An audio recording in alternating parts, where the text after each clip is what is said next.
નમસ્કાર ખેડૂત મિત્રો, હું સંજય પરડવા. આજે આપણે ગોંડલ તાલુકાના લીલાખા ભાદર ડેમની સીમમાં અમારા પ્રગતિશીલ ખેડૂત બેનજીભાઈ પરડવાની વાડીએ આવ્યા છીએ. હવે એમને અમારું આ પોષક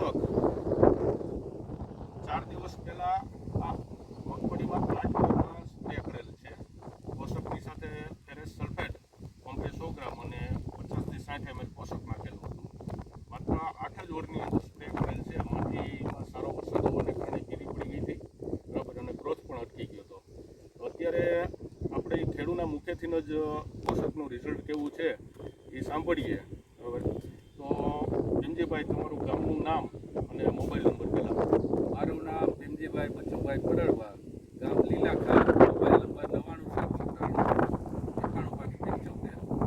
હવે 4 દિવસ પહેલા મેં એક માંડવીમાં બીજા ભાઈ છાંટતા હતા બહાર ગામ, ત્યાંથી એક ડોઝ હું લેતો આવ્યો, એક પંપનો, અને આ 8 હાયરોમાં મેં એક પંપ છાંટ્યો છે.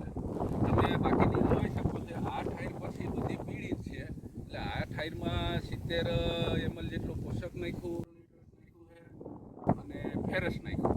એના લીધે મને આ પોષકને લીધે બહુ સારામાં સારો ફાયદો હવે બેનજીભાઈ, આ 8 હાયરોની અંદર પીળાશ તો દૂર થઈ જ છે 70% જેવી. હા, પણ એના સિવાયનો બીજો પણ તમને ફાયદો મળ્યો, જો બતાવો જી તમે. બીજો ફાયદામાં એવું છે કે માંડવીના પહેલા જે છોડ હું ઉપાડતો ને, તો એ છોડના જે તંતુમૂળ હતા એ પીળા જેવા હતા, અને અત્યારે જો એ ઉપાડી અને પાણીમાં ધોઈ એકદમ સફેદ દેખાવા માંડ્યા. એટલે એક તો નરી આંખે તો જોઈ શકી છીએ, પણ આવી રીતનું કરી તો વધારાનો ફાયદો આમ જોવા મળ્યો છે.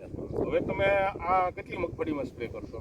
હવે મારે પૂરેપૂરી 3 એકર છે, 3 એકરમાં કરવાનો છે. બરાબર છે. અત્યારે આવી ગયું છે ને તમારી પાસે? અત્યારે હું લઈ આવ્યો એગ્રોમાંથી, અને કાલથી છાંટવાનું ચાલુ જ કરવાનું છે. બરાબર. અને બેનજીભાઈ, બીજી કોઈ આવી મગફળી કોઈ ખેડૂતને થઈ ગઈ હોય અને ખેડૂતને લાભ થતો હોય તો એમને સજેશન કરજો. 100%. બરાબર.